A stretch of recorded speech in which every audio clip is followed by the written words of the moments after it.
achieve success with Global.Media.com.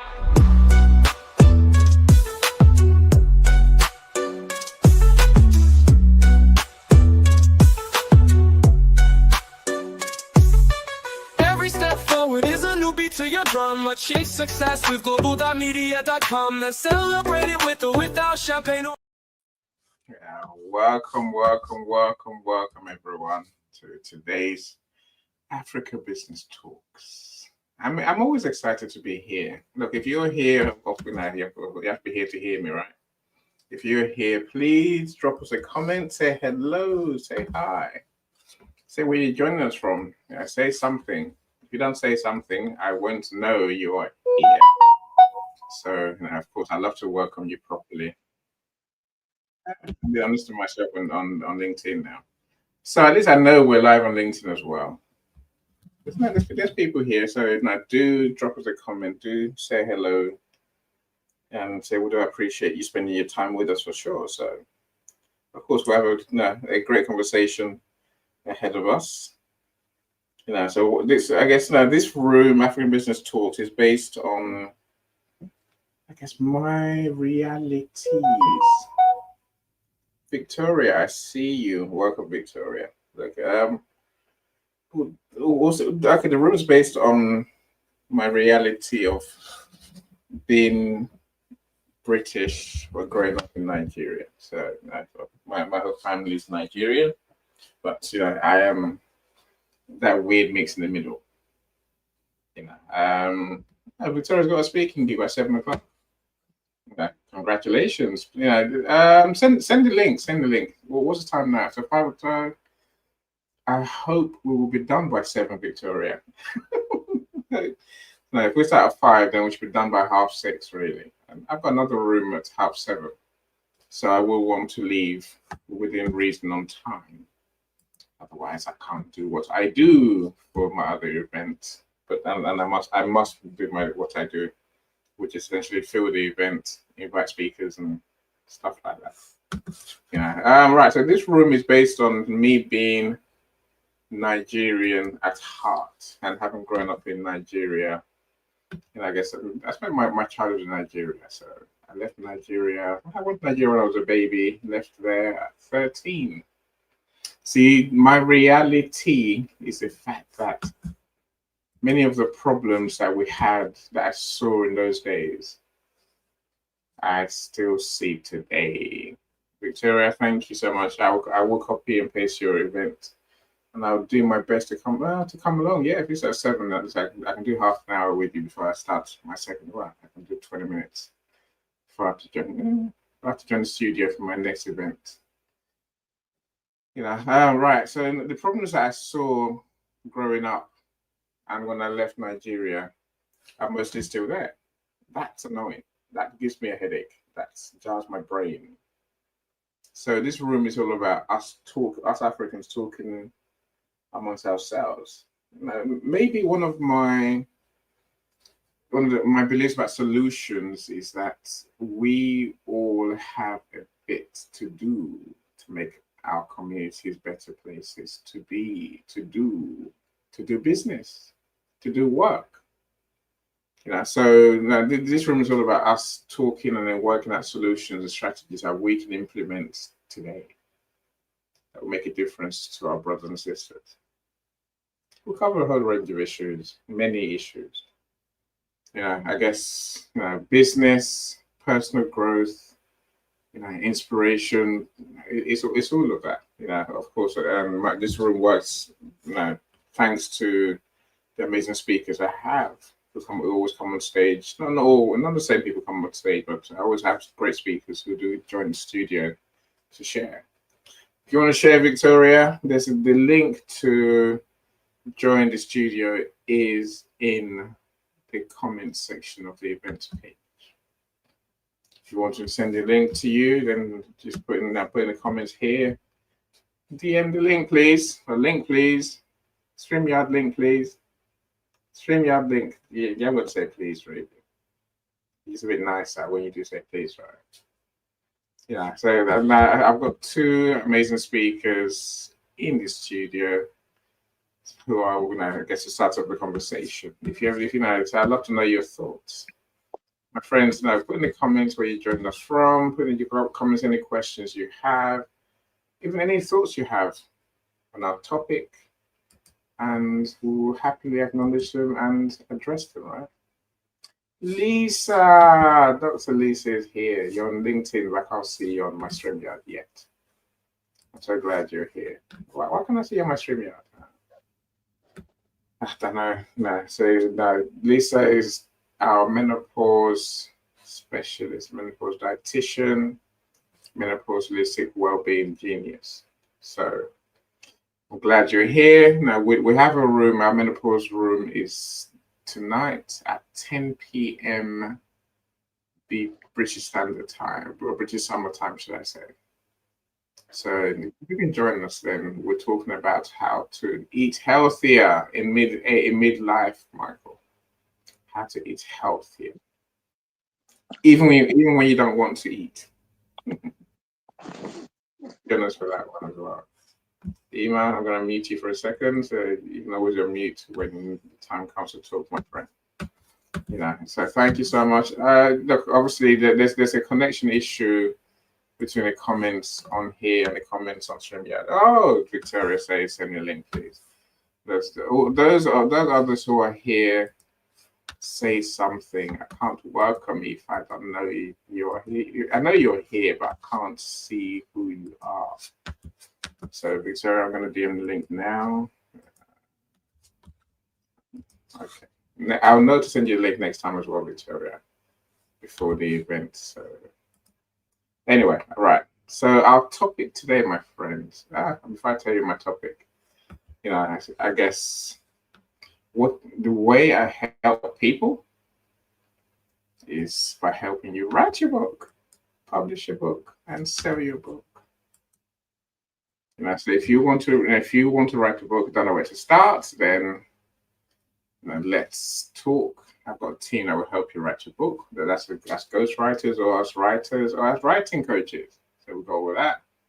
I've got everyone that you need, editors, graphic designers for the cover, and blah, blah, blah. My part is to get the book published. Once everything's done, then I want to get the book onto a bookstore like Amazon. So my real gift is the ability to guarantee to make my authors bestsellers. Guaranteed, I say, guaranteed. If you pay me, I'll guarantee to make you a bestseller. If I don't make you a bestseller on your launch date, then I'll make you a bestseller at my expense, my cost.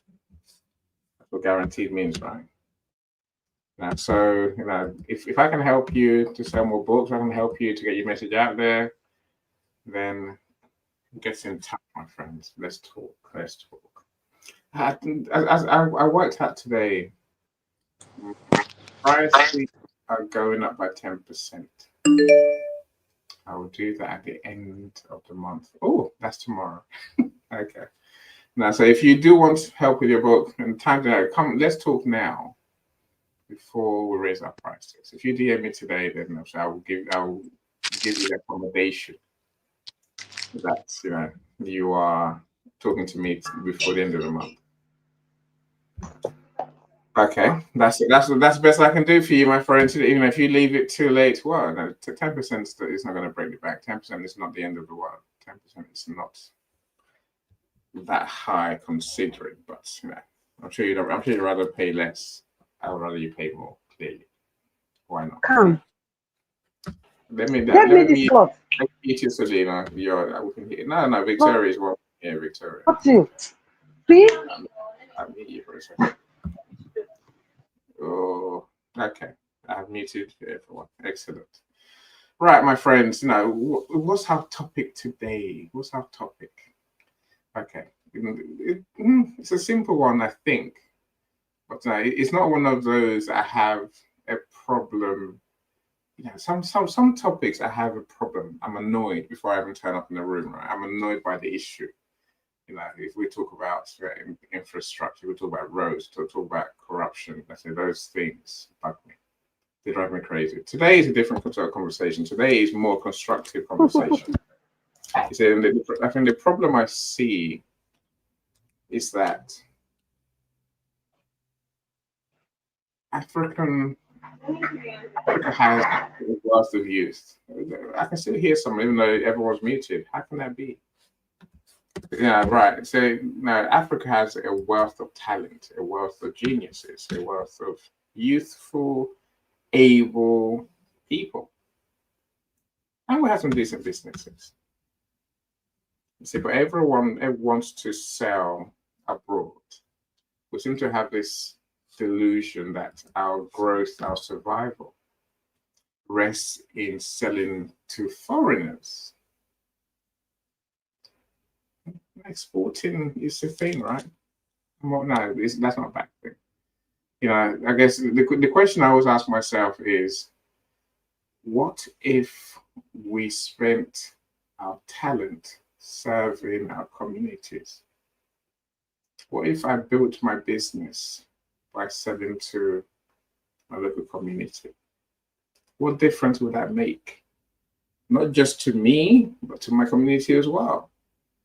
What difference would it make in terms of the results people in our community get?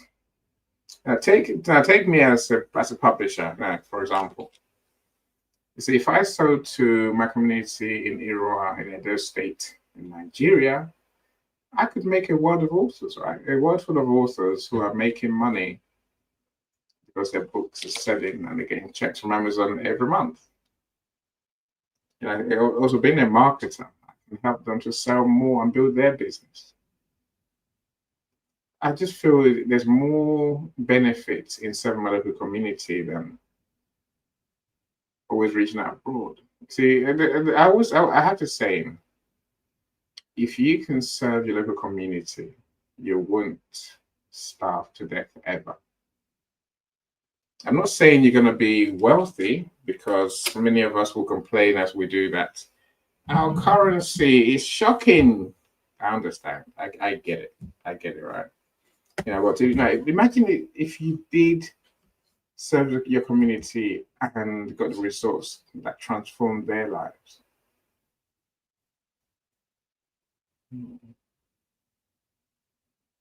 I think your life will be transformed too. Whatever currency you get paid in, really, I truly believe that.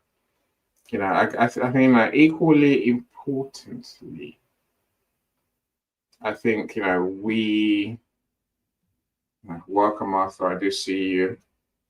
Yeah, so I think we have issues that's behind this thing, this reason why our local people won't buy from us. They won't employ us either, and then we're forced to look abroad. What's that about? What is that about? Maybe we don't want to work for our local community. Maybe we don't. We like I say, we prioritize foreign revenue than our community's needs. I guess, like I'm thinking, if we were to serve our community, everything would flow. Everything would flow. Now we would get better at what we do. That's my fundamental belief, my fundamental point, right? We will get better at what we do because we would have honed our skills. I always think like the craftsman. You learn your trade, the more you do, the more you know, the more you do, the better you get. And there will come a time when the next obvious step is to reach out abroad to grow. But many of us are missing that first step. We're not starting local. We're not starting small. Well, we're starting small, but we're not starting local. And when we face the world, when we get into the global marketplace, we're blown away by the reality that there's competition from everywhere, from the whole world, right? And if we don't start local, what happens is that we don't have the tools, the wherewithal, the mentality, the skills, the experience, the systems to deliver to a bigger audience. Yeah, this is what I want to talk about today. How do we change that equation? Am I wrong? Is that equation even a thing? It does actually exist. Or am I just barking on the wrong tree? Oh, Lisa, you showed up eventually on my StreamYard. I'll take it. Thank you so much for being here. Can't wait for our show later. I better put my steak on before we get talking. Right? Otherwise, you might talk me out of it. I'm not having that. Digital German menopause room. Arthur is my video maker in South Africa. Now, Arthur says this is a crucial and timely discussion. One of the biggest challenges African professionals and businesses face is selling to local markets. I agree, Arthur. I couldn't agree more, really. Victoria, I sent you the link. You joined the studio and then you fell off. The link is in your DM, Victoria. It's in your LinkedIn DM, so do have a look there. I can post it here. So you'd have to copy it from here and then paste it into your browser. Going back to Arthur's points, the challenges that we face in the local market is a deep-rooted perception. Oh, okay, there's deep-rooted perception that foreign products and services are superior. Right. I agree. I agree with you, Arthur. Of course, I think there's.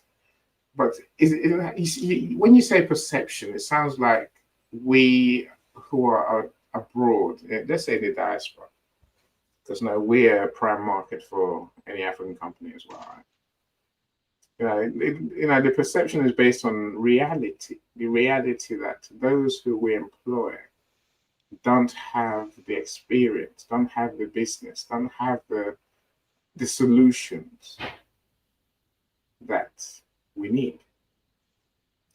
So Arthur continues. This combined with limited access to finance, inconsistent infrastructure, and sometimes fragmented local markets make it harder for local businesses to compete. To build sustainable revenue locally, we must invest in trust building, storytelling, and community engagement. See, Arthur, you're a genius. Or at least you and I are thinking along the same line. See, I think in reality, you can't blame people for not buying from you, or not employing you. Because as a business, they have to make people have to make choices, right? They have to make choices who to buy from. Now, I tend to think there's three ways that we can encourage local buyers, full stop, right?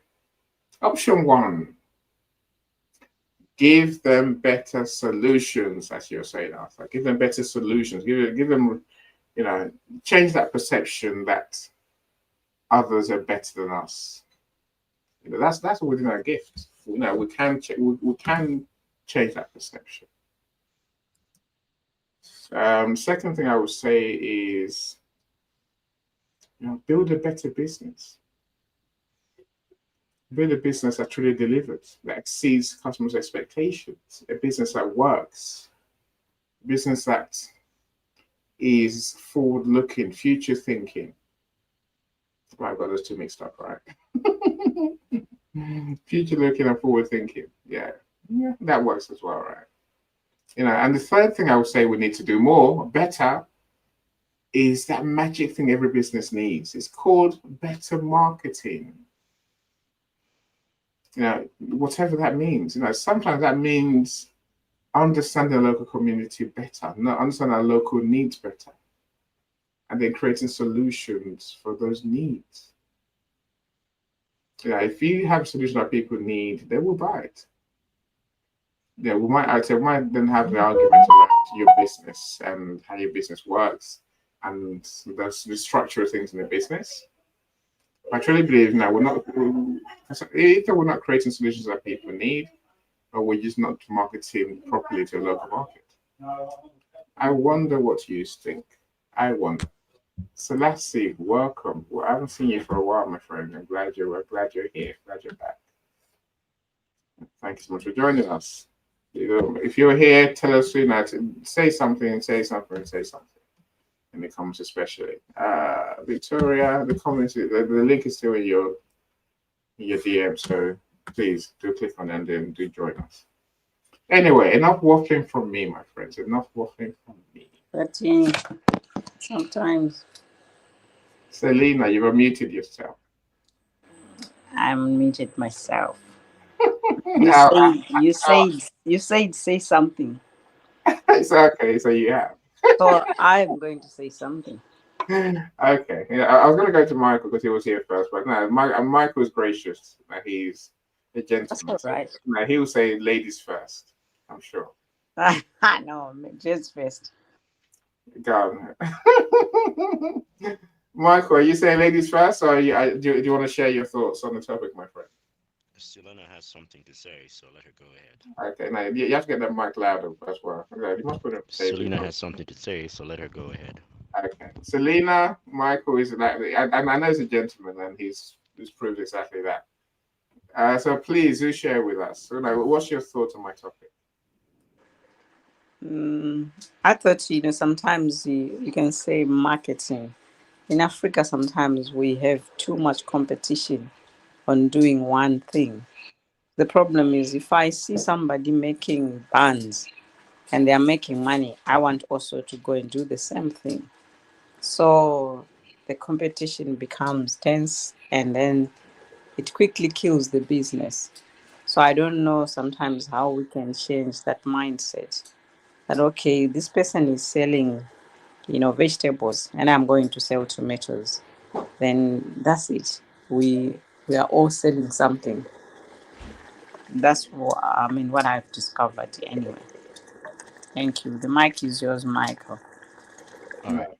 Thank you. Um, Look, I think look, I agree with you. Because our streets, our markets are paved with businesses, and many just do the same thing, right? You got to see that you got same shop here. So one shop here next door they sell exactly the same products. Whether it's clothes or it's products. I think you even seen online where now almost every Nigerian is a content marketer. And essentially when that happens, you're forcing buyers to choose, and sometimes there's just not enough for everyone. I don't believe that's it. I agree with your point. We can be better organized, maybe through collaborations, through partnerships. Yes, there's two of us. We all need to make money. What if you sell ABC? What if you sell these products and we sell the other set of products? We have a better chance. You get customers, we get customers, and we can both build our business. But duplicating and competing, almost like a dog-eat-dog situation, life and death sort of thing. It doesn't help us. That's my personal thought. So Michael, I wonder what your thought is. all right. There's one thing that I wanted to find out a little bit more. Because in your sentence you indicate, however, most entrepreneurs, businesses, and professionals seek to grow their businesses with income from buyers abroad. Can you expand or explain what you mean by that statement right there? It's a simple one. I think, again, whether you look online, if you look online especially, then you find, so like I said to you, there's LinkedIn is, it's got a healthy African community. And it has a many very of them, big African community that's growing very, very right. quickly. And, and thankfully, a few years ago, so they were all content writers and content marketers. But now there's much more diversity, management, management coaches, systems makers, web designers, video makers like Arthur. I'm saying there's big diversity. Hmm. And they're all catering to whom? Not the local community. They're Exactly. catering to people online, the foreigners. To foreigners. Yes, people Exactly. abroad. I'm saying, right, So that's they're that's a missing the part where they do not understand that it is imperative to cater to the local population so that you can grow. Actually, you need a base, you need something to stand on, you need a foundation. You cannot say that your foundation is going to be in Europe. I've never seen a house's foundation in Europe and then the house is in Africa. I like that. You know what I'm saying? It doesn't Yeah, make any sense. it's true. It's true. It's true. Why do that? It's like it's like putting the cart in front of the horse. I mean, Mm. really. No, you don't do that. So that's something that needs to be addressed. The other thing is, yeah, and the psychology of the businessman. The businessman knows that local people do not have any money to spend. Why? Because the governments are not giving them money. I mean, it's not the governments, it's the banks. The banks who are supposed to support local entrepreneurs, etc., are not doing that. They're following the old colonial system, which focuses on supporting entrepreneurs that are coming from outside and businesses that are coming from outside who want to invest in Africa. They are not supporting people in Africa who want to invest in Africa. They don't do that. They have like a barrier that says no, we cannot help you. And that's why young entrepreneurs are very frustrated that they can't get financing for the ideas that they're coming up with because it's literally they're being shut down because of that. And so they go and commit suicide because the system is against them. They cannot see any way forward because the system is against them. That needs to be fixed. It's very imperative that we do that. And and I say that they are literally committing suicide because the system is against them. It's not only the banking system that's against them, the education system is against them. They are thinkers who are trying to come up with solutions that are practical for Africa. But the system does not care about African solutions. They only care about European solutions or Western solutions. That is just totally back-asswards as far as I'm concerned. The other thing is that because of that, businessmen are given the impression that their products are not good enough. That we already saw that, like I indicated. The entrepreneurs are killing themselves, and they're going into boardrooms where they're saying, no, your products are not good enough. They can give you, they give the best things, they have the best ideas, but they're being told that their products are not good enough. That's terrible. And then we don't see what they come up with in the lighter day because they're not being supported to actually produce this. There are only very few people, very small number of people who actually go about and help these entrepreneurs, but their budget is really limited, really small, because the system has not come around to saying, look, these people are inventors and can invent for your future, and so you should, support them. There's a very famous person, Maxwell, he's a Zimbabwean, who initially came out with ideas on how to create electricity using radio waves, and he actually proved that it could get done. But the local community did not support him. It's not only the local community, the government did not support him.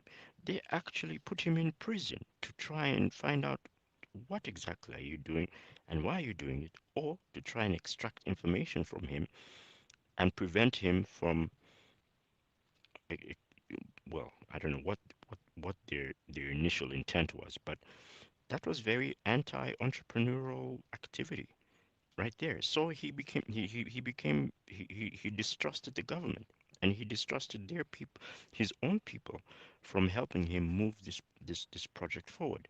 So he sought help from outside, someone who would actually recognize his project. And then when he went outside, but in America, there they almost successfully killed him. They killed his partner because they didn't want his ideas, knowing that his ideas were a threat to them.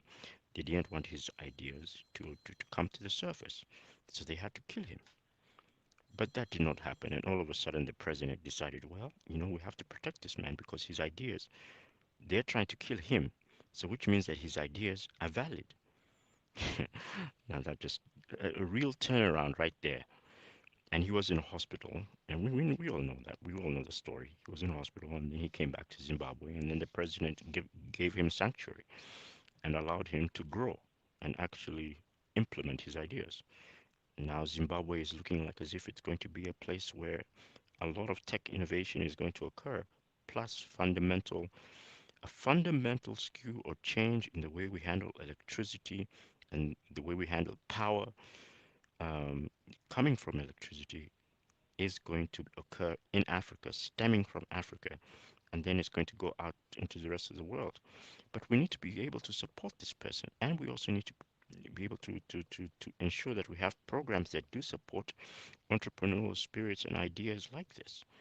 They are ideas such that you can actually, what do you call it, get electricity from plants. That's coming out of Africa. They're showing that you can actually get electricity from plants. That is true.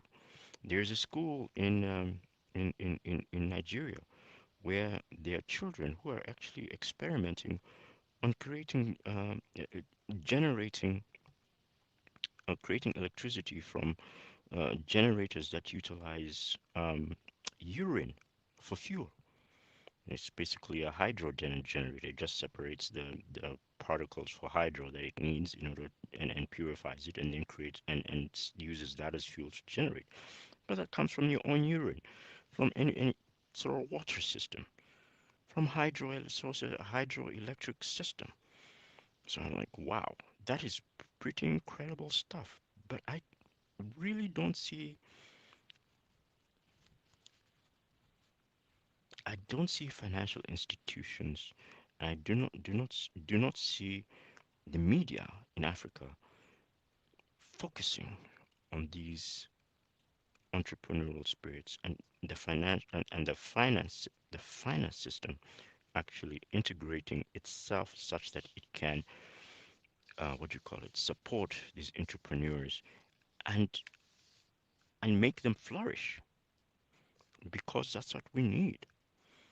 But that's not happening, and the only way that can happen is if, like in Burkina Faso, um, money from currently their finances are coming in from folks like ourselves, you and I, Annie, who are entrepreneurs who are outside of Burkina Faso or outside of Africa, who are coming back into the country um, to invest, coming back into their country to create programs. We're actually leaving the places um, that we used to stay in Europe, in Australia, in the USA, and actually relocating to actually build these programs in a place where we can find a lot of security and an environment that promotes entrepreneurial spirits to flourish in Africa on their own accord without interference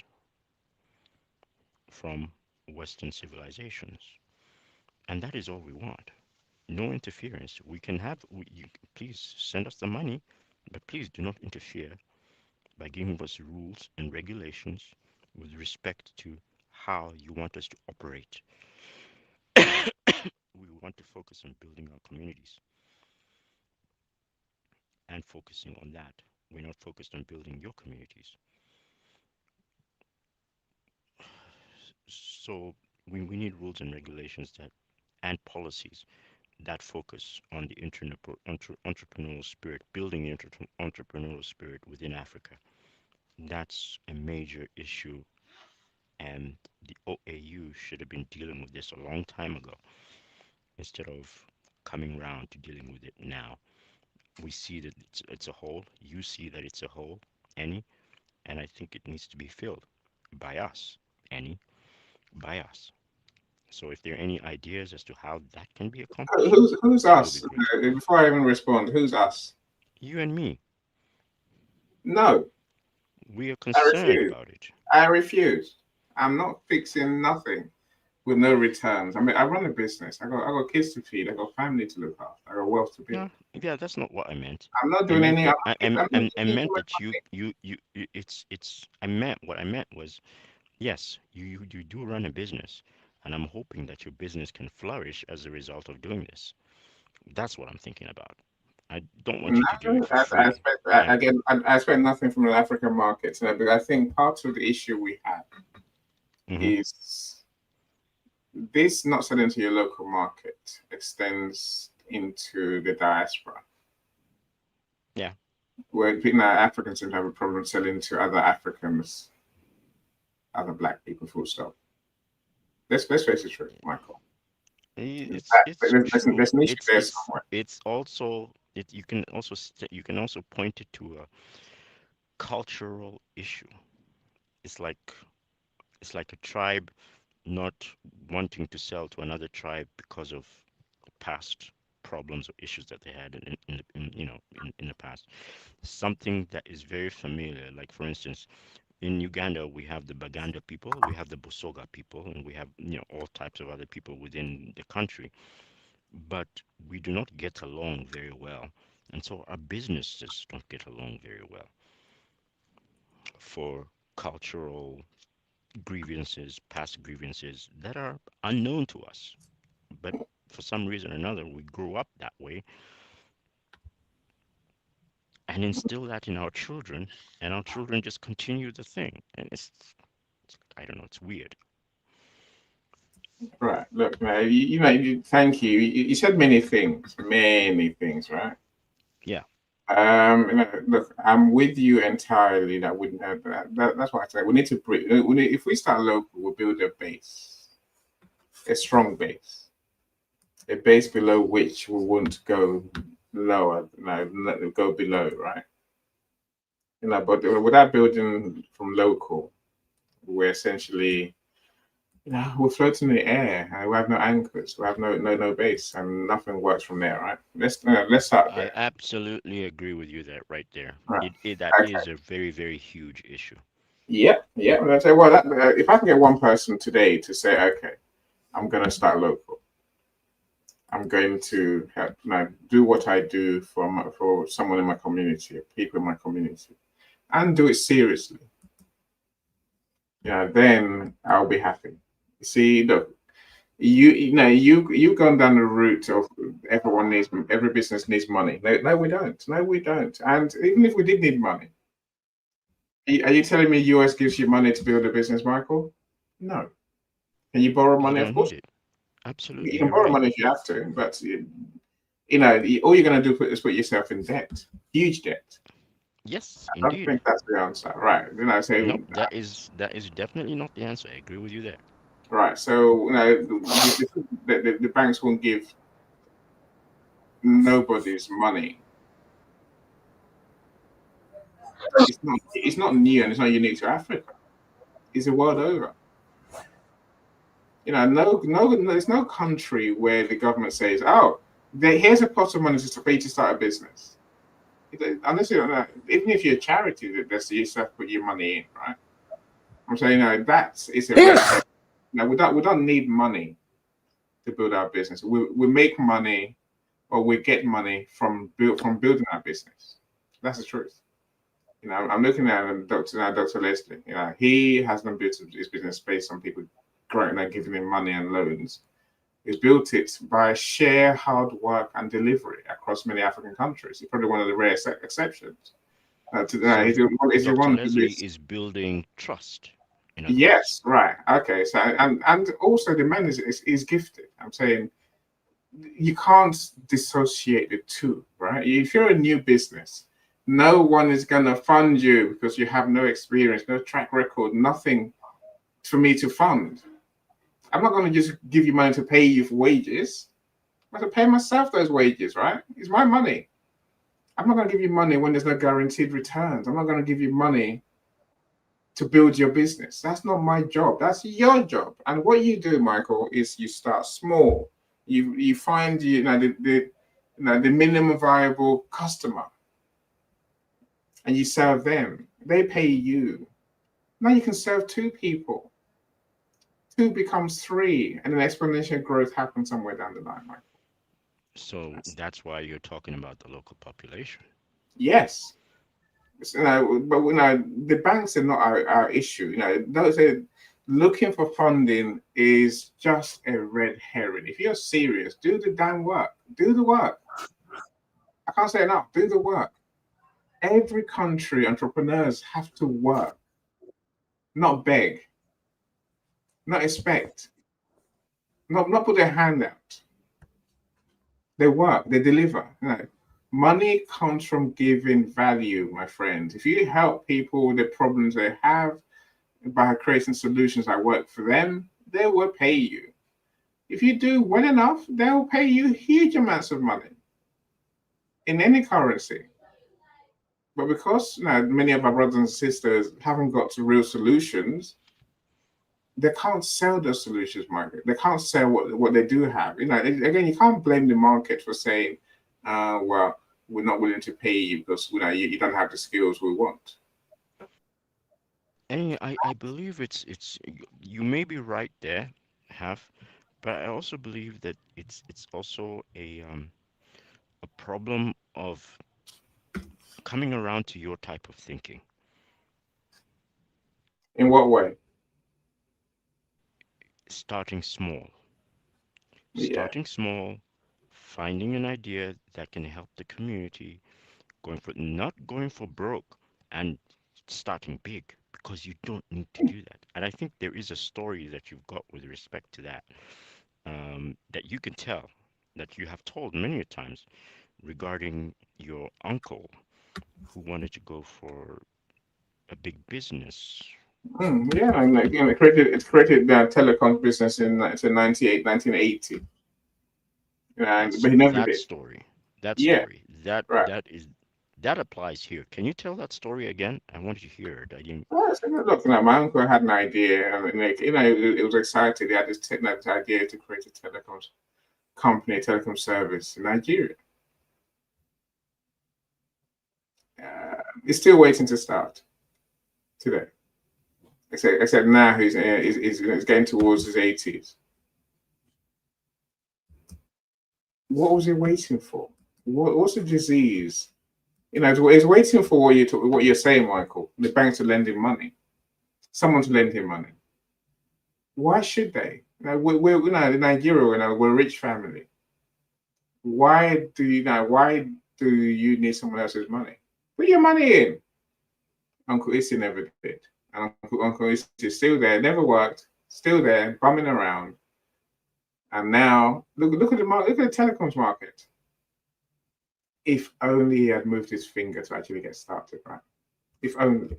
If only he talked about what Selena mentioned, forming partnerships, collaborations, finding a way to get started, finding a way to build, just to plant the first brick in his foundations for this business. But he never did.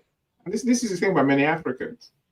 They don't want to do the work it takes to build a business from the ground up. There's something very important that you said there. Collaboration. Yes. We seem to have some sort of allergy to collaboration. And I say that it's like a major sickness. And actually foreigners actually see it. And they actually tell us you don't collaborate. You don't work together. You seem to just want to do things by yourself.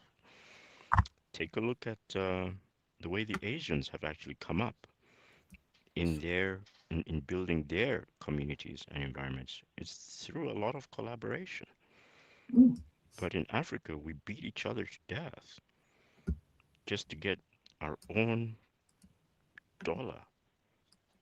We cheat, we lie, we steal just for ourselves.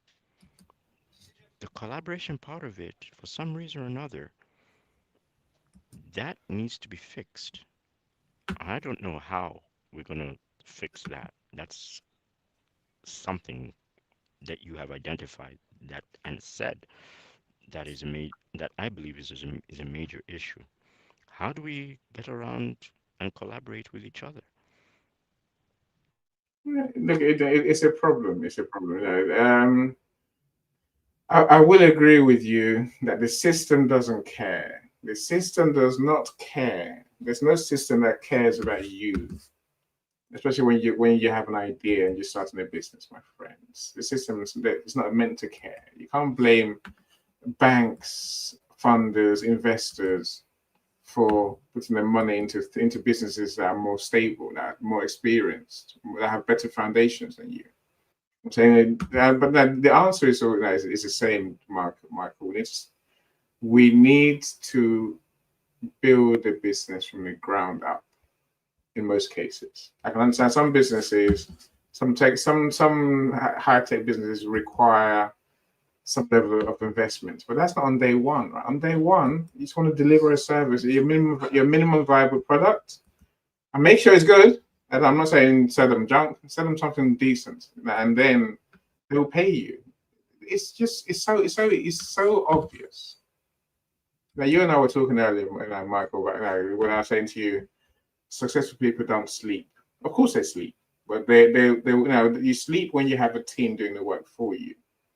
Too many people I know want, but and they're not willing to put the work in, Michael. It drives me crazy.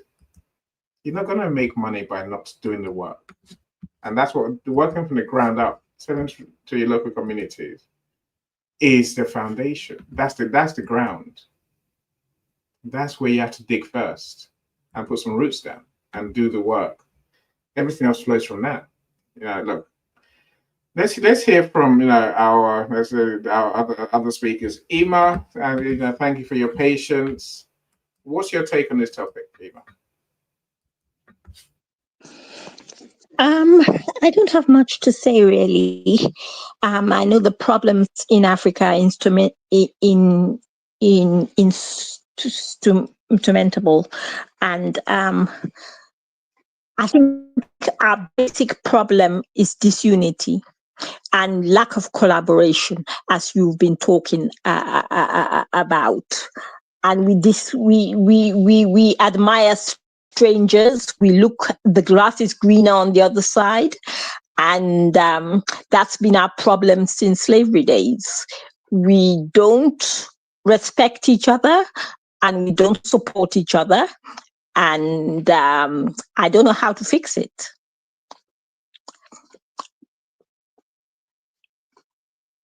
Thank you so much. It's definitely a problem. It's well. Let's keep talking. That's why I think by talking we'll find some solutions. The unity. It is a worry.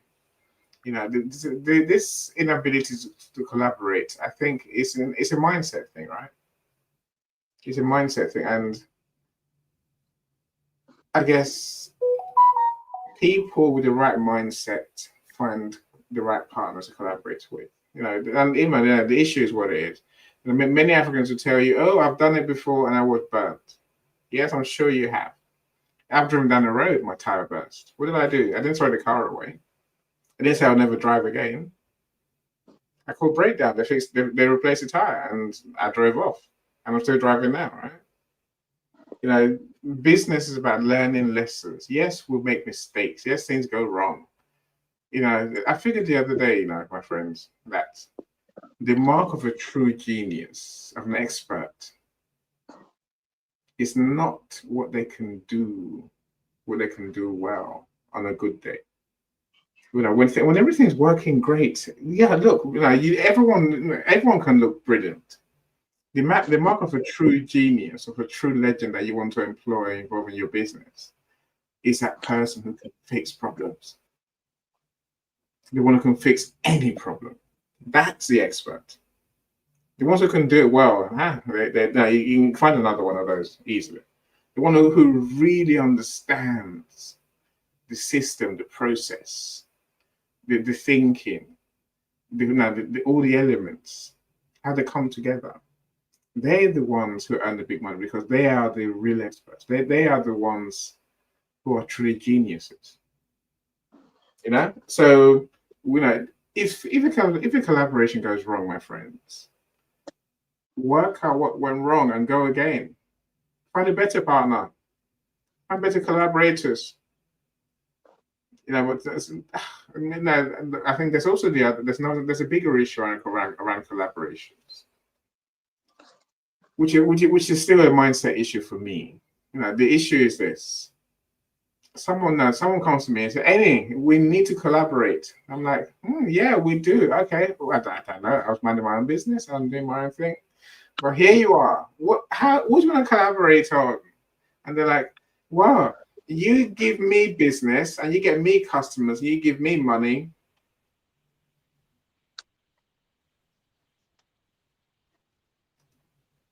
That's it. That's the idea of collaboration. We need to understand collaboration. Collaboration is a thing. Collaboration is you and me creating something new, sharing the risks and sharing the rewards, whilst putting the effort in to make our collaboration work. You hear that, right? You and me creating something new that serves customers better, and we share the risks, we share the rewards, and we put all our efforts into making it work. How many people do you know who have that mindset, my friends? How many people do you know who come to you with that sort of idea? They don't. They come to you and say, Annie, let's collaborate. What's your best price I can sell you for? Your best price meaning they want a discount before you even start the conversation. I don't need that sort of collaborations. I want partners who will help me grow and grow my business, not suckers who are going to take all my money, my time, and my customers to grow their business. This it's all I'm in it just for me mentality is ridiculous. That's why collaboration breaks down. When you say disunity, I think it's linked to that as well. Welcome, so Spencer, I didn't see you. Christiana, why are you not in my African business talks? I'm going.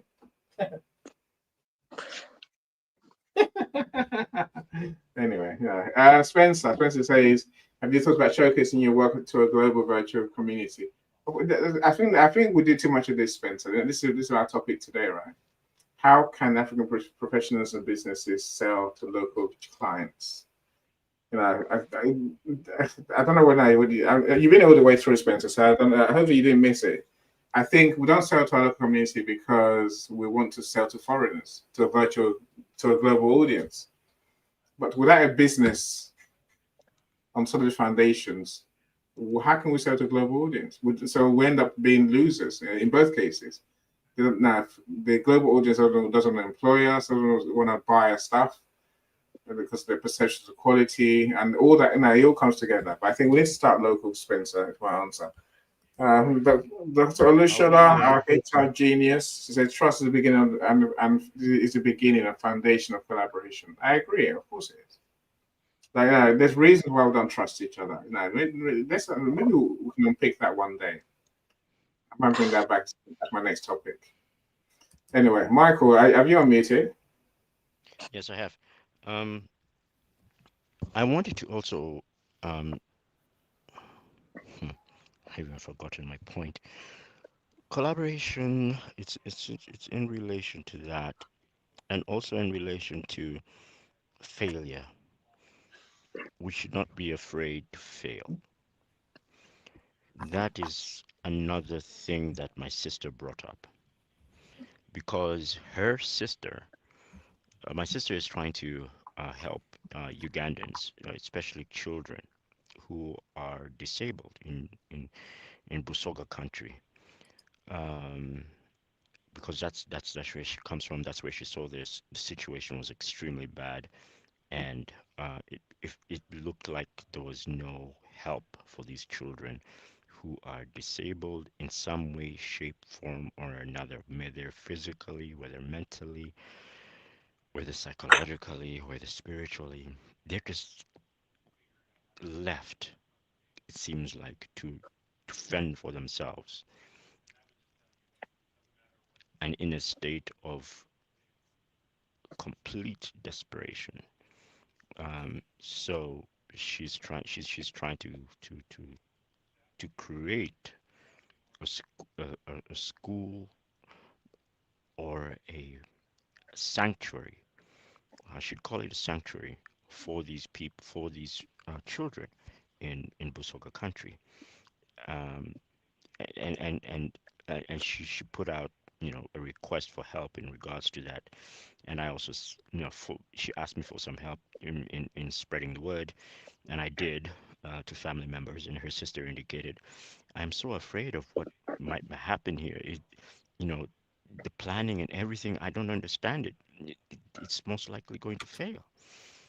And my sister, who wants to push this, has indicated I have to go ahead and do this because even though I fail, at least I would have gone ahead and tried. And then from there, fail, yes, yes. And then I'll probably fail again and again. But she is pushing to make it work and collaborate with everybody. That's why she is putting out these flyers saying, please help me out because I want to collaborate with you in order to be able to do this within our Busoga community. And she indicated she does not want to send it out to the diaspora. And I said, if you do not send out the help requests to the diasporans, you have no idea who's out there who really wants to actually collaborate with you. Yes, there are many who will turn you down, but then there'll be those few who will stick it through fire so that they can make this a reality because they know that the children of of Uganda need this. And if you're the first person who does this, all well and good. It means that other people are also going to emulate and say, okay, we can also do the same thing, especially if you're successful. Even if you're marginally successful. Ugandans are of the type where they say they see an opportunity, they see that it is working, even if it's working just for a little bit. They'll try and emulate it and take it somewhere else and do the same thing at a different location, but where they see a demand for it, but they'll try and do the same thing. It doesn't work like that, doesn't that kind of entrepreneurial spirit is the type of entrepreneurial spirit that you're trying to push forward, and that's why I'm also talking about this because it's goes it's in the spirit of collaboration with other like-minded individuals who can come together and when you talk about and unify in order to create a product for a community that needs it. Unity, create the product for the community. I think one of your speakers indicated that unity was an issue, and that's how we can actually. This is one way of actually doing it, and I'm hoping that it actually works because, and I believe that it can work so long as the message is straight and also the planning is good and also and so she got her first customer or she put out a GoFundMe and someone sent her $97 just to do this. I do not know who it was, that person. I do not know if they came out from our LinkedIn group, but that garners excitement. We can do this. Just that one step forward. We can do this. I'll do the same. I'll also put in my little small money in order to help her get ahead. And the reasons why she's doing this is because she wants to help that community and make it build and build. There is a need. And so long as she expresses that need and also works towards making it happen because she has the passion for it, which I believe you is required as an entrepreneur. You must have the passion for what you're doing in order to be able to stick it through the thick and thin. And a lot of other people will have the same passion and stick with you so long as you have the good ideas. And if you do not have them, you can always lean on other people who can help you out in doing this. There's also that collaboration right there. I'm pretty sure there are others who would like to also join in this entrepreneurial spirit, but they just need to be told and know that there's someone who's actually making an effort, taking the effort to actually implement this this product and create it, and they have the passion, and so you can use it with them.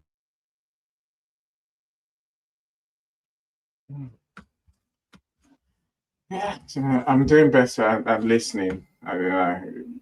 Passion, yes, useful. Michael, business, products, services, solutions, that's business. I'm glad and your sister is doing an amazing thing. I agree with you on that one as well. Yeah, I'm glad she's gone to GoFundMe. Simply, when I say that because you know you use the word collaboration. There's nothing in it for me, Michael. Collaboration. I keep saying it. I know what it is. The definition is not unclear. Collaboration is you and I creating a service that's new, that gives better solutions, that involves shared risk, shared rewards, and mutual efforts to do what needs doing. I didn't say equal effort, I said mutual effort. Nothing that you just said about your sister's project benefits me at all. I give you a chance to tell me otherwise, Michael, because I used to run a charity. So I know how charity can help businesses. You help them by giving them visibility, by giving them credit and acknowledgement, recognition for their corporate social responsibility. I don't hear African charities be offering me anything that's going to help me. Like I said, I don't get it. I That don't. that is where that is where you're actually helping me understand who you are and Hmm, helping me understand this is what you need. And now I can go back to her and say, this is what he needs. He wants to know how we can help him yeah, in order for him to feel good about doing this particular helping us. So it's yeah. a Look, mutual thing. You're right. And I yeah. agree with you. It has to be. Otherwise, why would I bother? Of course, I've seen your messages, Mark. When you put in the group chat, so I see them all. When I choose not to respond, I'm waiting for this moment when someone says, "Right, Annie, here's why this is important to you," and no one ever does. So I just ignore conversations that go past me. Anyway, look. Ruth, welcome. Amara Chuku, welcome. She said that this happened to me. I did everything possible to sell internationally and overlooked the locals and didn't get in. I decided to take a break and focus on those around me. And I broke through, even though I haven't fully built the trust in locals. I'm getting there. That's Ruth. We need more Ruth. We need more Ruth. We need more of them to truly look at themselves, look at the situation, and realize the locals are your foundation. Ruth, you're a genius. Thank you so much for your great comment. I thank you for being here as well. Dr. Leslie, I'm keen to learn from you, my friend, because now you not only have you broken the mold, but you are doing the right thing. So you're serving locals and also building your business globally. I'm saying, talk to us with Leslie. What are we missing? Okay, yeah, thank you very much. Thank you, Michael. And also, Michael explained so many things. But I just want to say this. In Africa, apart from the culture, also the mindset. Some of the African countries they can't thrive in their businesses. I think because of the way they are and the way they they connect to themselves in terms of interrelationship with maybe other African country. Like I was just checking something. I saw something. They said the first best African countries for starting a new company or start a new business to succeed. And what I'm seeing here, they say Rwanda number one, number two Kenya, we have Ghana, three Cote d'Ivoire, Ethiopia, Mauritius, and Morocco. Now the reason why I brought this, the reason why I just mentioned this, I saw this from Google anyway. To some extent, they may be saying it, they may look at it as true, but for me, I don't think really it's really true. From statistics, if you look at it, most of the African countries, apart from Nigeria, I'm saying it because I move all around African countries to do businesses. Most of the African countries, apart from Nigeria, I still mention it again, apart from Nigeria, they don't have the characteristics to start up a business and build a business. Most of them. How? What do I mean by that? When you start up a business in the first place, when you're starting up a small business, like what Annie just said, it is not easy. It is not common. It is not common you see a financial institution giving you money to start up any business, small business especially. It's difficult. Even in America, every part of the world, nobody believes in your small business. Nobody believes in your small idea. Now, people want to see you doing something to move forward, to see how you can progress and also scale your business. Then you start attracting the investors who want to put money in your business. That's the way it is. Now, in Africa, apart from Nigeria, like I just said now, I just read something now. They said, Rwanda number one, I am based in Rwanda. You have less than 14 million people. You have less than 500,000 people doing businesses. And the 500,000 people doing businesses, they believe in the small scale business, especially. What exactly would they be able to do at that time? Now, I compare Nigeria to many of the African countries. Right here in Lagos alone, we have over 250,000 business owners trying to move with their businesses. Now, when you look at the 250,000 business owners we have around here, not every of them businesses are thriving. In spite of what we have in this country, in Nigeria, you have to look beyond the economy. You have to look beyond the infrastructure and some of these things. Sometimes in small businesses, you create your own world. Because somebody said something, I said, I made the mistake that I did not connect with the locals. Instead, I was looking at the internationals to see how I'm able to connect with internationals. That is true. But do you know what? The day you start your business, there's always the 3 P's which they use practically. He mentioned the passion. What about purpose? What about your practice? What exactly are you practicing? Are you practicing entrepreneurship? Are you just hustling to make money from what you are doing? If actually you practice entrepreneurship, you're going to learn so many things. So many things. You understand your community. When you want to start up your business, is your business global or local? Ask yourself that question. Who are your consumers? Who are the people you want to sell to? Is your business for the local and also for the international? If it is for the local, for the international, you can launch it anywhere, you can launch it anytime. And the locals will consume and the internationals too will consume. So it depends the way you look at the business. But like I said, when it comes to small businesses, how you grow small businesses, you have to look at persistence. You have to resist objections because people will tell you what you're doing is not right. I'm an experienced person in that. Look, I'm experienced in it because I've failed many businesses. I grow startups. I think any understand that 2 years ago when I talked about a business, I invested huge money in that business. I invested more than $150,000 in that business, personal money, not from investors. And at the end of the day, the business grew to some level, and they exited the business. Someone bought the business, but the debt the business incurred, the debt is huge. The debt is close to about 600 to 700 million, and it was bought for $500,000. So how much did you make? They didn't make one, they didn't make any good money, but it was a good exit. We exited the business. And, oh, everybody was celebrating, but nobody went home with nothing. So what happened to that kind of person who invested his fund there? What happens? You just have to keep going. You have to keep going to check opportunities all around. When this is not working for you today, look at the other part. I used to say something. You don't do business because you are passionate about it. You do business because it's business, it's enterprising. You want to make something out of it. You want to make profit out of it. When you do business with passion, most cases, you don't grow bigger than the way you are.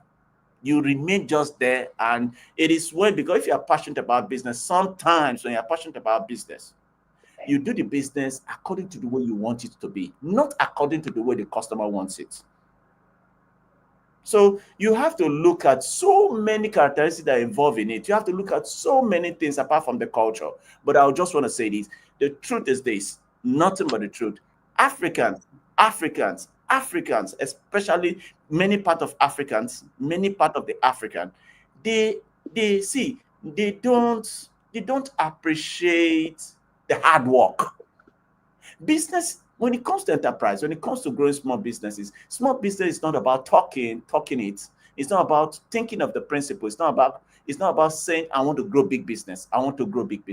It's about understanding it. You should understand how it is. Who are your customers? How are they like?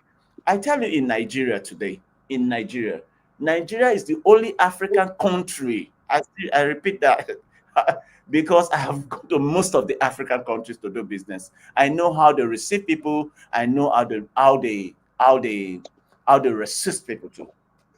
Now, Nigeria, when it comes to this, Nigeria learn how to collaborate. When you come to some of our small startup businesses you see around here, you see them, what they do. When I belong to a startup community, the moment I can raise funds, the moment I have my business, sometimes I don't need the money. All I need is the expertise. All I need is just the expertise and just the skill. To make me scale is not actually the money. So they have some of these small forum we have in Nigeria here. Is common. You see them, they do it, they push themselves together. In Kigali, I'm always in Kigali doing one or two things with the entrepreneurs we have there. The entrepreneurs so believe in the white people.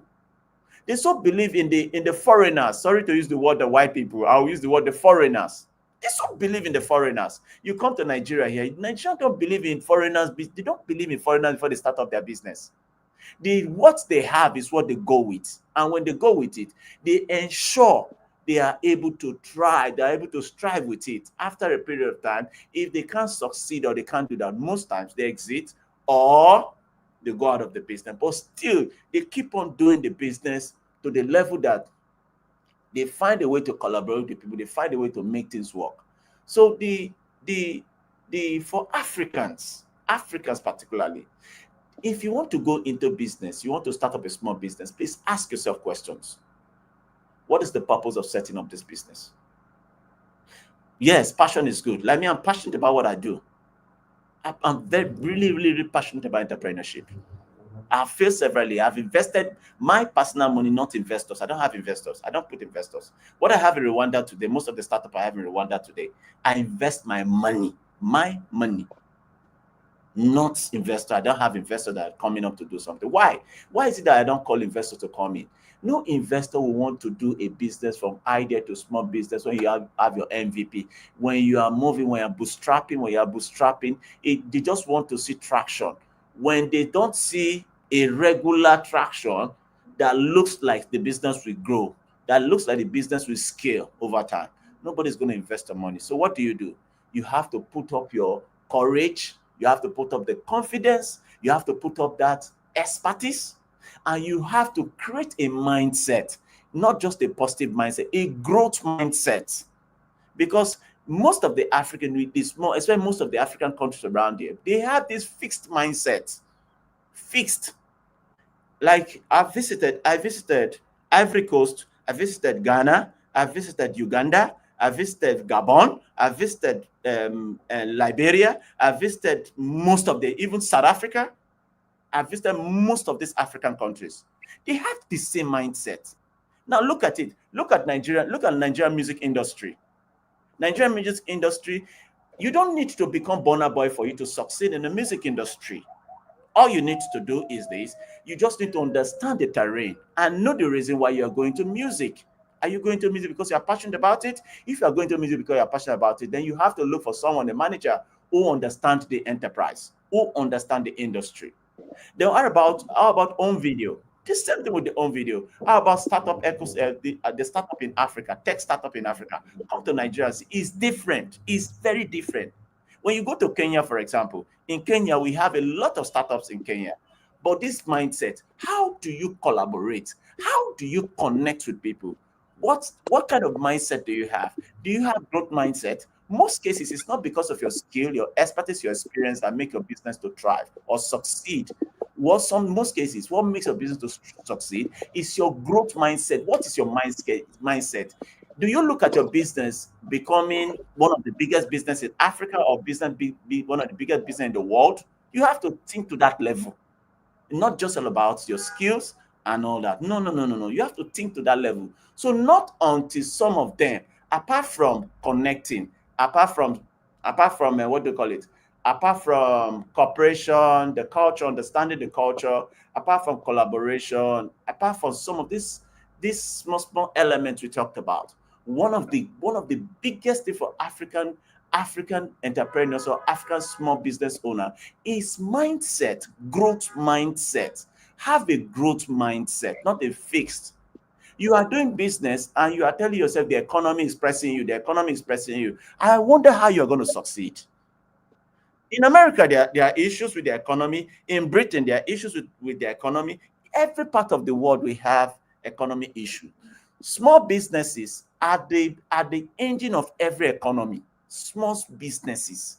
So when you are going into it, you look like someone who helps to propel the economy of that country or of your community to a level. So how do you think? You need to have that growth mindset. You just need to have it. Now, when you don't have the growth mindset, sometimes you start complaining of so many things, policies and all that comes around you. The question is this: today in Africa, are there not successful businesses? Yeah. Are there no multi-billion-dollar businesses in Africa? Yeah, in different countries. M-Pesa, we have Flutter, we have Money Point, we have many down in Egypt to Nigeria, from Nigeria to Ivory Coast to South Africa to Zambia, Zimbabwe. They are successful businesses. So who are those people making those businesses successful? Somebody's going to tell me that they have government connection. If they have government connection, how are you thinking? How do you collaborate with people? How do you connect with people? Do you sometimes connect with people to see how they can help you to grow? Now, some of us, we usually burn the bridge. We know how to burn the bridges. Sometimes when we have a leverage for us to cross this one part to the next part, we don't understand how to keep relationship. We don't know how to help any to grow.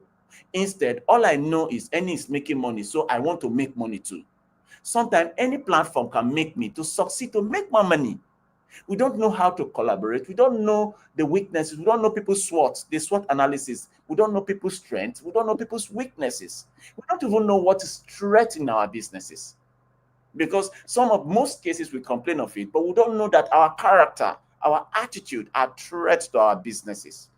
So not until we start to reshape and redefine who we are and know where we want to go and have a purpose for what we want to do, you will not get anywhere. They take you to the United States, give you $10 million, the same thing, because it's mindset. It's simple mindset. So not until you start having this growth mindset, know how to relate to people, stop thinking. For example, when a Ghanaian see the Nigeria coming in businesses, go to Ghana today. I'm talking from experience. When you go to Ghana, most of the small businesses here around owned by Nigerians. Now, the moment they go, they say, no, I don't want to do anything with Nigerians. They have something they are doing. They have the same thing in Kenya. The same thing in some of these African countries. Why are you not learning from your brothers? Like for me, I do business. I see Rwanda. I saw Rwanda doing very well in his business. What do? Is to connect to the Rwanda and discuss with the Rwanda. I see a Botswana doing business. I connect to the Botswana and also learn one or two things that is making him or her to thrive his business or her business. So not until we start doing that, if we don't exchange ideas and we don't create a mindset around it, which is called growth mindset, it will be difficult for us to succeed in business. Thank you. I'm thanking you, my friend. I'm thanking you. You know, I said that's a blast of truth there, that's Leslie. You know, there's much that we need to do. Of course, there is. You know, look, let me welcome T. You know, really, mic drop indeed, Dr. Leslie. Thanks so much for joining us. Tina, glad that you're here. And thank you so much for joining us. So I appreciate you spending your time with us.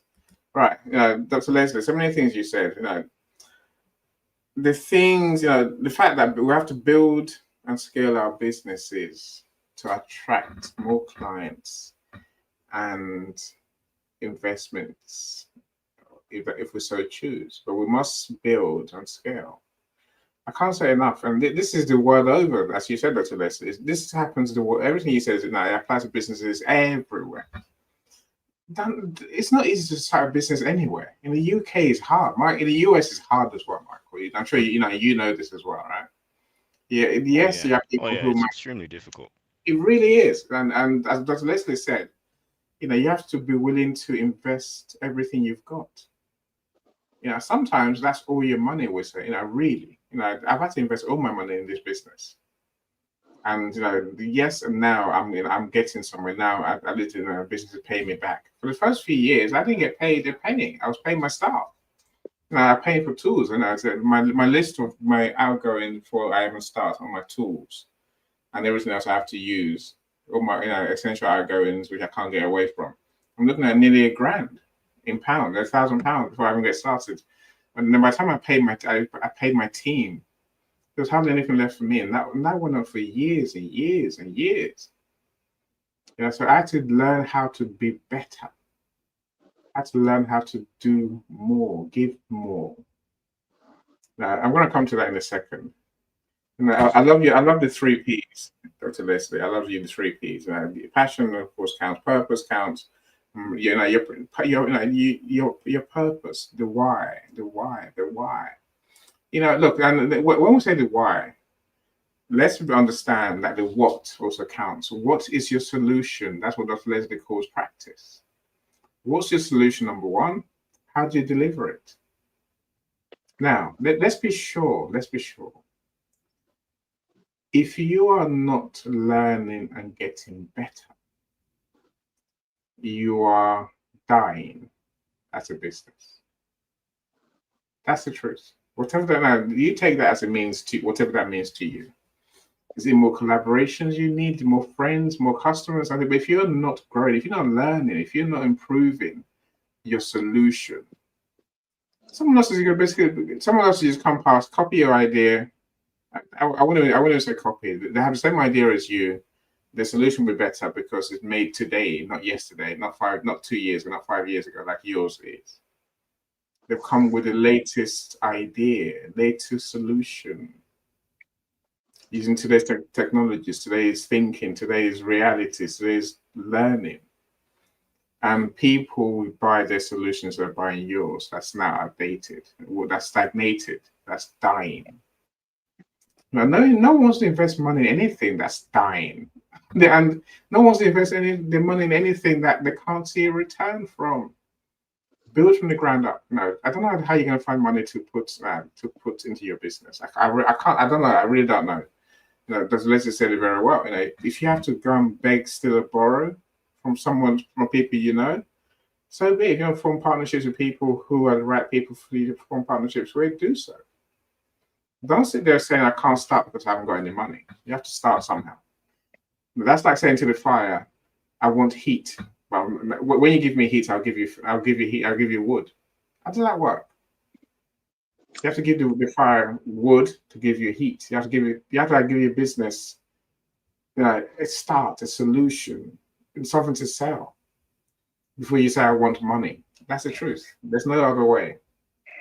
You know, I think that the growth mindset, Dr. Leslie, I totally agree. You know, we need this growth mindset. You know, I think we're very good at missing what that really means. Let me show you what that means. Michael, then I'll come to you, my friend. Let me show you what that really means. I see you on my meeting as well.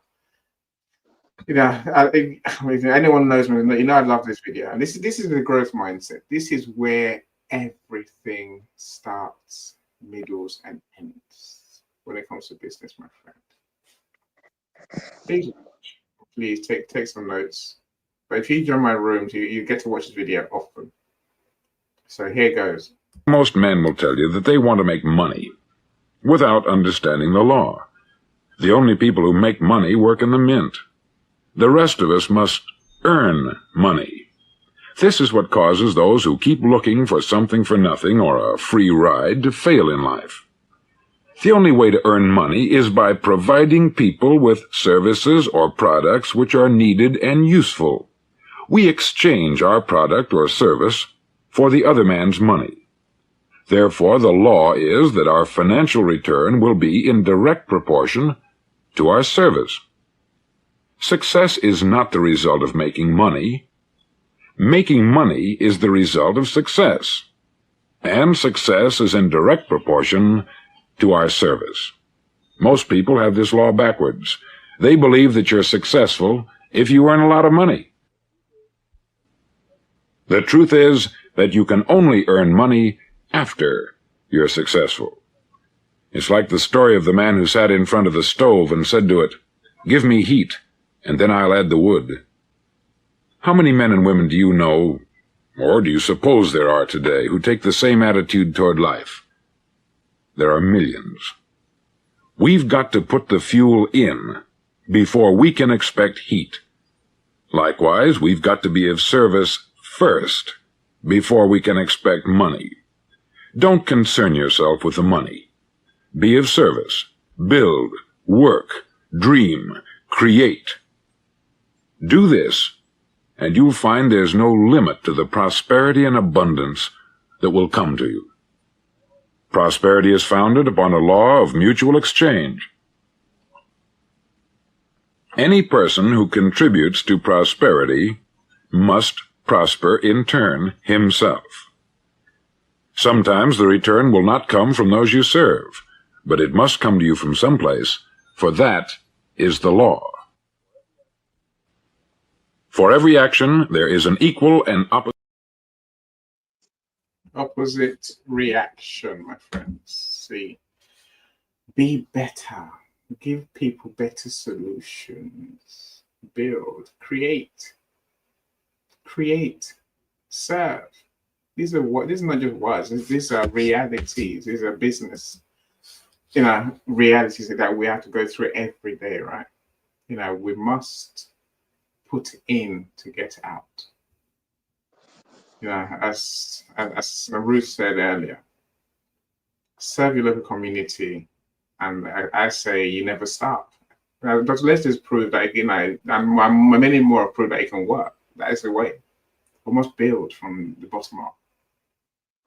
But we only build by giving people what they want and what they need. Are you doing that? No, ask yourself, genuinely, are you doing that? Before you say, "Oh, I can't, no, it's not working, I can't make any money, no one's buying my stuff."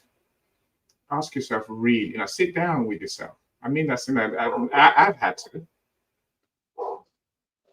Sit down with yourself. Maybe sit down with your God and ask the question, what can I do to serve people better? And then this question becomes, what can I do to do better? As I build a business, what sort of business? How do I improve my business? What collaborations can I form? Which partners can I work with? This is what we're lacking as Africans. So we have an idea. Oh, I want to do this. Oh, and I do X. They must buy it. That's not how it works. That's not how it works. If you're not serving people, you're not in business. If they're not buying, you're not in business. You haven't got a business. You've got a hobby. At best. Most haven't even got a hobby because they don't actually enjoy doing what they're meant to be doing, right? Unless we do what we have to do, let's put it very well. Look at ourselves and create something that people need. Create something that people need in terms of your purpose, your passion, and your practice. That's how you build a business that starts from bottom up, my friends. There's no other way. Lance, I'm glad you're here, my friend. Lance is business solutions genius. I'm so glad you're here. He says, once that's an amazing point that was made. That fire gives heat, but it also gives light, right? You do the right thing, you get many benefits. Your business will grow. But the right thing, right intention, Lance, right? We need to make sure we need to make sure we eliminate our path to success. Isn't that the truth, Lance? That really is, right?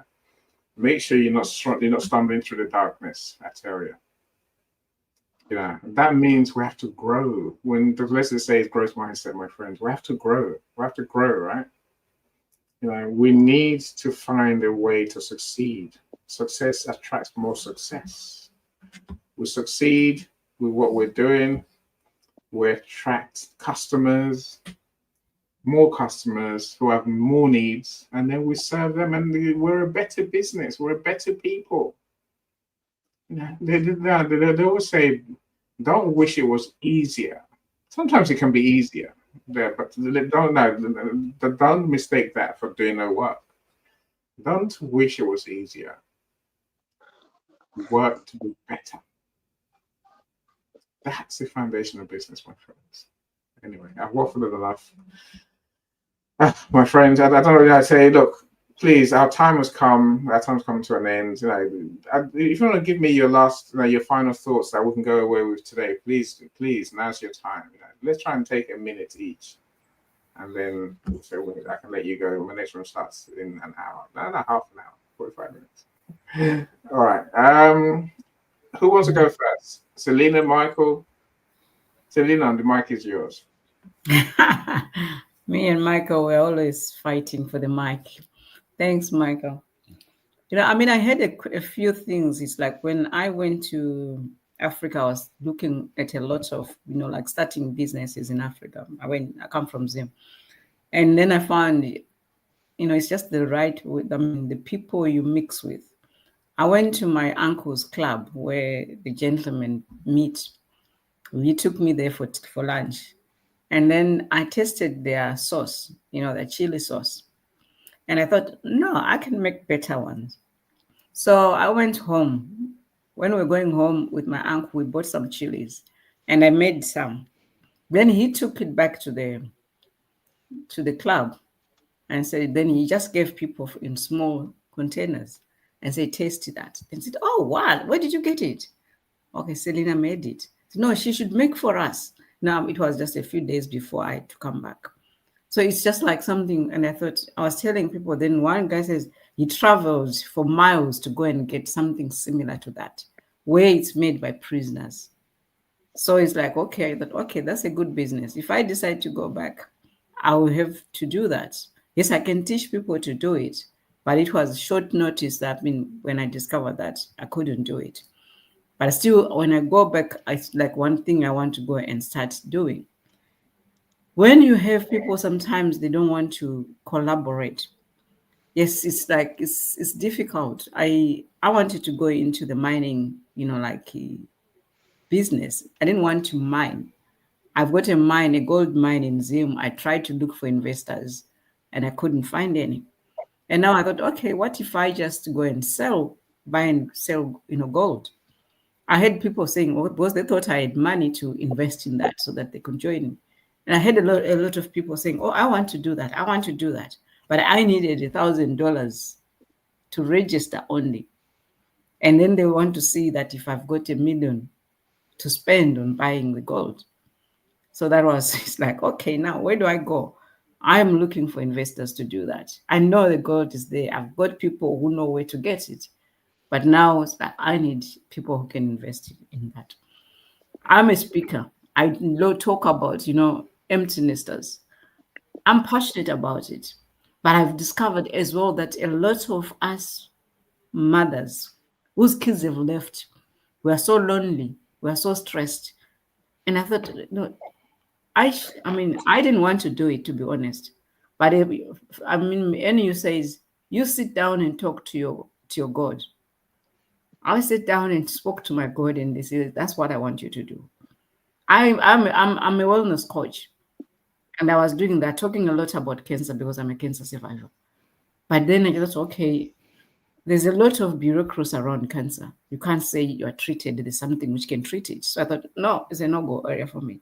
But still, I can talk about health. Now, this is what I want to do. It's not a hobby, it's something there's need there. I've seen there's so much need on that area. So that's me speaking. Thank you. Meet. Thank you so much, Selena. Look, and then if you want to invest in Selena's gold mine, then please connect with her. That's what I would say for sure. And I might invest in your gold mine, Selena, because I think it's the numbers are. Yeah, what's what I'm looking for? It's a no brainer because put money in. A mine will give you a lot more than you ever put in because there's minerals and there's things that we need, from in that mine. Are you with me? I'm saying people will buy that. So exponential growth of your income of your investment is what we would expect from a mine, right? So like I say, that I'm willing to think about for sure. Let's know we're good friends, so let's talk anyway. Let's find a way forward. But thank you so much. There are many lessons to learn there, Selena, for sure, right? Yeah. Thank you so much.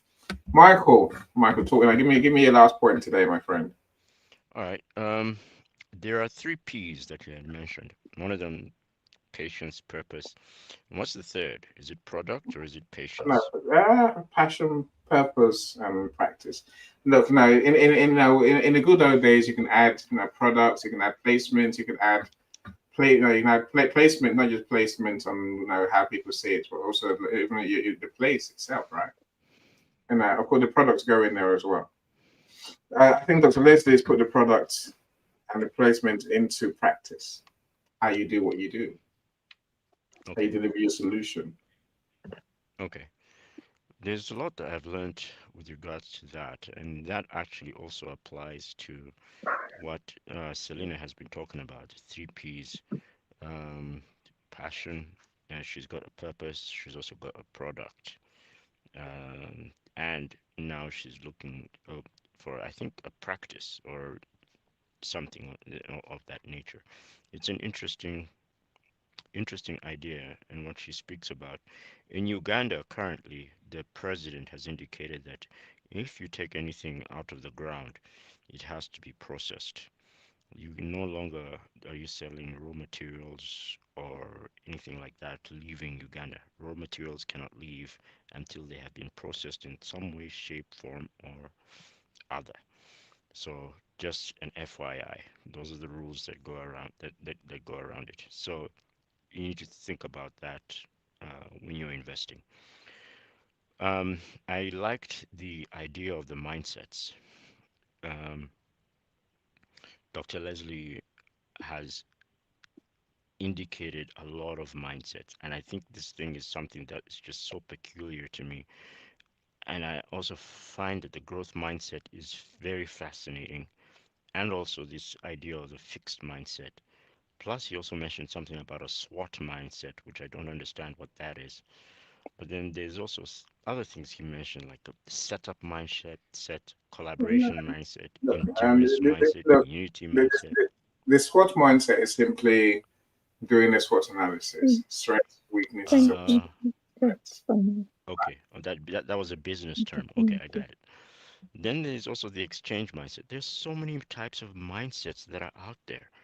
And the thing is like understanding this for from an educational point of view is we don't understand this. They don't teach this in in school. I don't even think they teach it in business, especially in Africa. So I would suggest that Leslie becomes a professor and starts teaching. That's pretty much what I think. And since he's got this experience, that is something that he can lend to the business culture and the business world in Africa as it's growing. And it will be, I believe, very popular. That's all I have to say. Thank you so much, Dr. Leslie. He does get around Africa, as you've heard, enough times. He does get around. He spreads his genius around, and hopefully he's impacting more people, and that people are getting it right. Hopefully people really are getting it.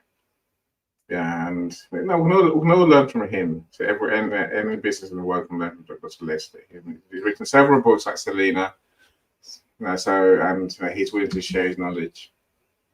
So do connect with people, my friends. Connect. That's the way we're going to change this trust thing, this collaboration issue that we have, this unity that we have. If we never connect, then we're not going to get anywhere, right? It stays the same. Dr. Leslie, Ima, I'll bring you back up. Ima, before I go to Dr. Leslie, Ima, please, what's your final message today, my friend? My final message is what Africa Hopes in Christ is trying to do. We are going into schools and trying to change this mindset of distrust and disunity, and trying to get people young to think about entrepreneurship.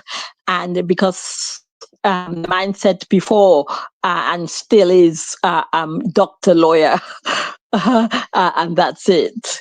And but we're trying to get children to think about entrepreneurship and business. And I think we get them young, and eventually the mindset of the nation will change. I agree. I love that. It is true. So when I made this. When I was growing up, I had 9 uncles and aunts, and I think 7 of them were doctors, and one was a lawyer, one was an architect. I say that we need to move. We have bigger issues as people, as communities in Africa, bigger needs than just doctors and nurses and lawyers. Really. I think one of the saving grace for me today is like I said, we have more diversity when you see people Africans on LinkedIn these days. There was a time when there were all, maybe we still are to a degree, all content writers, because we can. How Africans manage to learn to speak better English than most people in the West is remarkable. But we're going to speak better, we're going to write better. But we do need to change the mindset, and truly work on different solutions. Again, I'm back to square one. Give value by knowing what the customers need, serving them the way they expect and the way they want. Where we can exceed their expectations, and they'll pay you handsomely. Give value, more value than they're paying you for. In time, believe you me, they'll pay you more for the same value. If you can improve that value, imagine where you're going to be, the potential, the opportunities, the potential, the possibilities, my friends. It's enormous. Back to the growth mindset Dr. Leslie talked about earlier. Lance, I'm with you, my friend. Work equals money. Value equals money, right? Professor Roxana, thank you so much for being here, super author. I don't know what else your book that's meant to arrive today, your latest book, Dr. Roxana, but I'm glad you're here. Thank you so much. Dr. Leslie, I'll give you the mic for the last word on today's conversation, my friend. Okay, Mike, thank you very much. I would like us to put our heads together to see how we can push Africa, especially what we are seeing today in Africa. And also, Selena, for me, I see business in everything I do. That's a great opportunity. They say gold mine is a great one. Sometimes it's not just about the money, like you said, it's about collaboration. Sometimes you may have one of the best idea, the best money, but sometimes you cannot get it right. You cannot just grow a thriving business. But I would love to collaborate with you. I would also love to invest someday in gold. I'm open to it. And also, I also want to say, especially we that are here, especially from I should mute you because I'm not having it. It's me and Selena, not you. You're not involved. I'm joking. Carry on, my Okay, friend. okay, no problem. I'm fine. I'm fine, no problem. Okay, so what I would just want to say is like what Mike has said. Honestly, I'm passionate about helping Africans to grow. That's the reason why I left Nigeria to Rwanda and also go to Ghana and other parts to set up startup businesses there.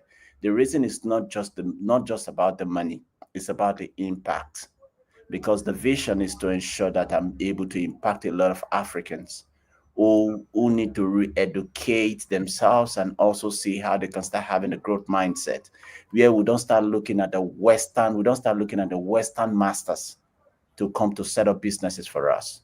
Let's look at it. Sorry, I'm deviating a bit into politics.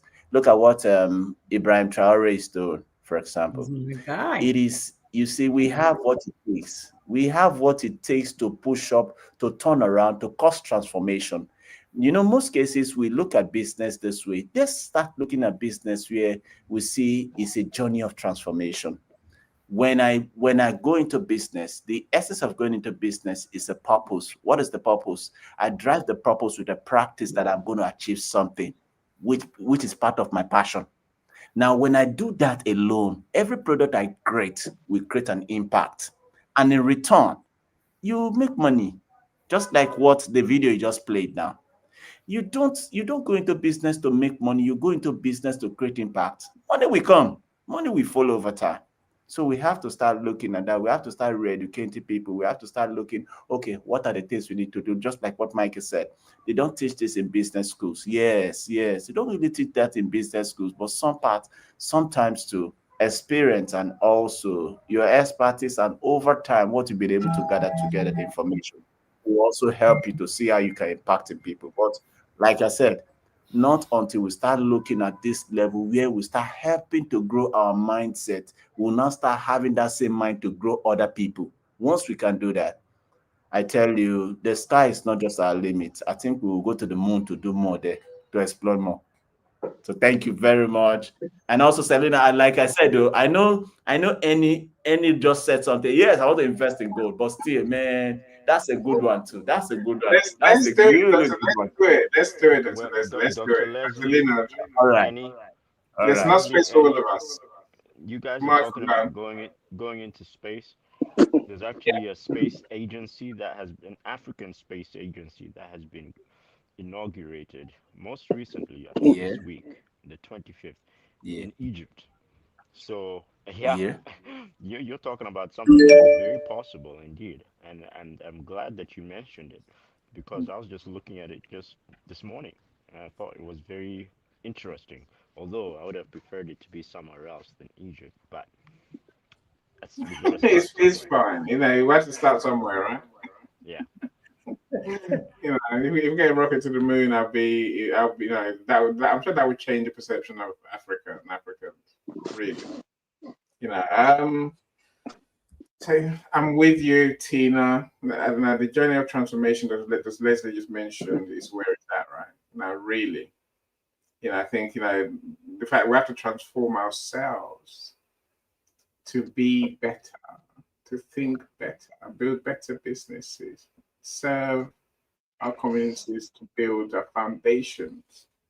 You know, but to do that, we have to do the other part of the transformation that Leslie mentioned, which is we must learn how to impact those local people, those local communities. How can we make their lives better? That, my friends, is the essence of business. Right? It's us growing, us transforming from where we are today to be better, and our communities transforming to be better on the back of our service. That's where money comes from. Money will come. Money is not our problem. Money is never our problem. I know Selena has a unique solution, a unique situation because you know, gold mine is not their everyday business. For most of us, we can start today. We can start small. If we start with the right intention to have that impact, you know, look, it's not rocket science. You know, if you're going to do marketing and you say you're a good digital marketer, how many shops are there in your village, in your town, you know, really, how many shops are there? Go and elevate them. Go and help them build. Go and help them transform. Go and help them to impact more people themselves. That helps them make money. They'll pay you handsomely if you can do that. But no, don't come online and say, "Oh, I'm in that. I 1,000% X businesses." No, you don't. We know you don't. We just know. We know you don't. Go and do it local, build, and then come up with better solution. Man, it's an argument, but I'm sure we're going to carry this conversation on for sure. So thank you so much, all my speakers, Lance, and you. If you have time to worry, you have time to meditate. Turn your work around and make your mission, and make it your mission and mindset. Lance, ain't that the truth? We need to think and work out the solutions. Sometimes it comes from, my friend Coach David will tell you, it comes from divine inspiration. I'm not so much into the divine. I'm more into the, into the universe now, because I'm not religious, so I choose not to be. Right? I could be, but I just choose not to be. But we need you can listen to your mind. Even without religion, you can meditate. You can quieten your mind. Is what we're saying, Lance. I'm sure that's what you're saying. So that's what meditate is, right? Quieten your mind. Listen to those solutions. And part of those solutions, there's always truths in them. Let's learn to implement those truths because we know them. We don't unsee the answers to our issues, is the point I'm trying to make. Once you see it, go do it. My friends, thank you so much. My speakers, I can't thank you enough. I really can't. Selena, Dr. Leslie, Emma, Michael, thank you so much for making my afternoon enjoyable and hopefully beneficial to our friends in the audience. Look, do join us again in 2 weeks' time, and do go in the comments and connect with people who are here. Connect with Selena, connect with Dr. Leslie. Thank you. Thank you a lot. Thank you a lot. Come on, Leslie, let's connect. Yes. Yeah. All right. Thanks, Selena. I will. All right. Finding Dr. Leslie on LinkedIn is hard. I don't know why it's hard. Okay. If you struggle, let me know. Then I'll start a group chat with you. So. All right. Okay. Leslie Ademola. Okay. This is doctor in this way. That's the problem. His doctor doesn't work, or it works. So I know what I mean. When you try Selena, you see what I mean. All right. Friends, enjoy. Thank you so much. Okay, bye. Bye, everyone. All right, bye. Global.Media.com and celebrate it with or without champagne or rum. Achieve success with Global.Media.